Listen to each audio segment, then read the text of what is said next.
'cause we're gonna be legends. Gonna get their attention. What we're doing here ain't just scary. Good bloody morning, Zero Genetics and fellow social media people. It's your boy Yasser Chowdhury, and I'm going to give you a little bit of details on how to do cheat meals properly and why we do cheat meals. Okay? I've been seeing a lot on the social medias that there's this a little bit misconception, it could be mistake, could be I can't understand English, so could be that I'm reading it wrong, yeah. But many people are getting confused with the requirements for cheat meal. Okay, and I see a lot of people that who don't need a cheat meal are having cheat meals, and it looks very good. You go to McDonald's, you get the burger, the chips, everyone feels good. You pay the cashier, you give her money, you with your mates, you look very good, very flash. But what is the real reason behind the cheat meals? That's what we're asking ourselves, We're just eating the food and we're not even telling ourselves why we're doing it.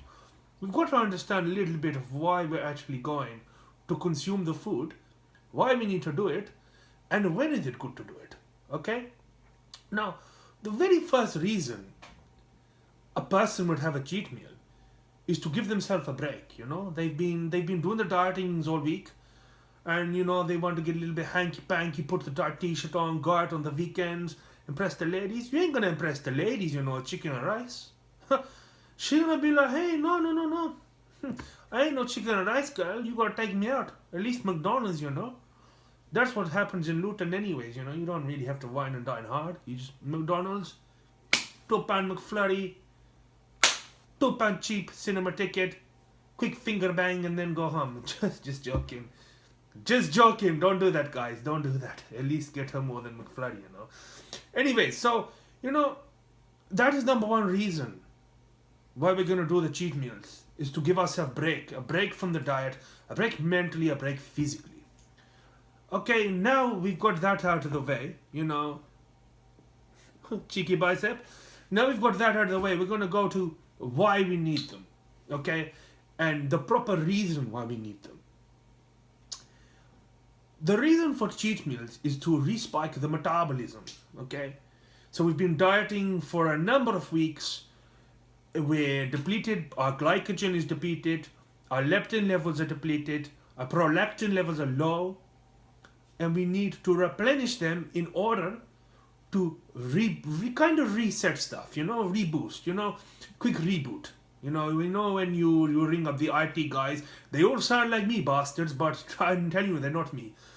And they say to, excuse me, Mrs. Smith, have you tried turning that on and off again? This is basically what cheat meal is.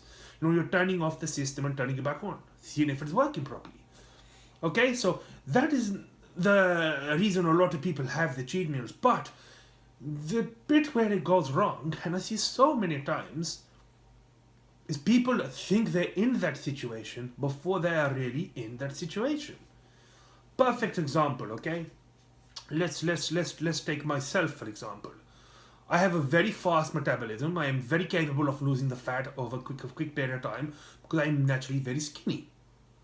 Okay? I am naturally 8-9 stones. That's what I was before I started, steroid bodybuilding, creatines. And over time, I lose fat very easy when it comes to losing fat. Okay? So for someone like myself, when I start a diet, I'm usually not, I'm at uncomfortable percent body fat, I usually use the gauge of the belly to penis gauge, Can you see it? Can you see? Oh shit, it's gone. Time to start dieting, okay?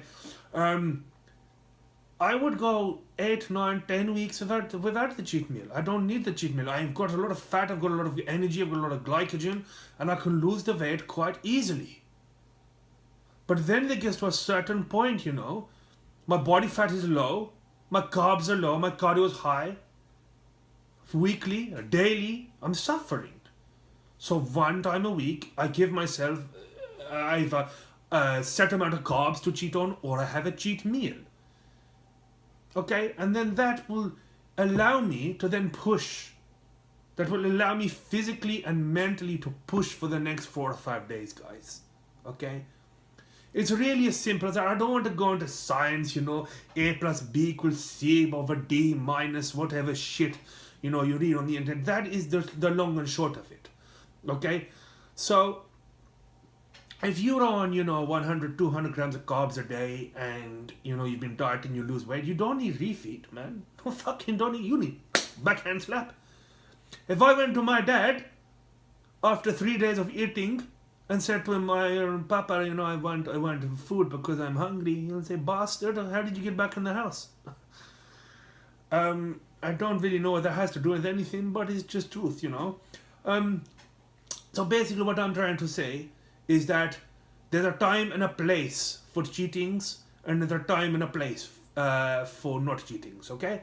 The time and the place for not cheatings is when you're 5, 6, 7, 8, 9, 10 weeks into diet, and you are still on a fair amount of calories, cardio is not too bad, and your weight is coming off quite seamlessly, okay?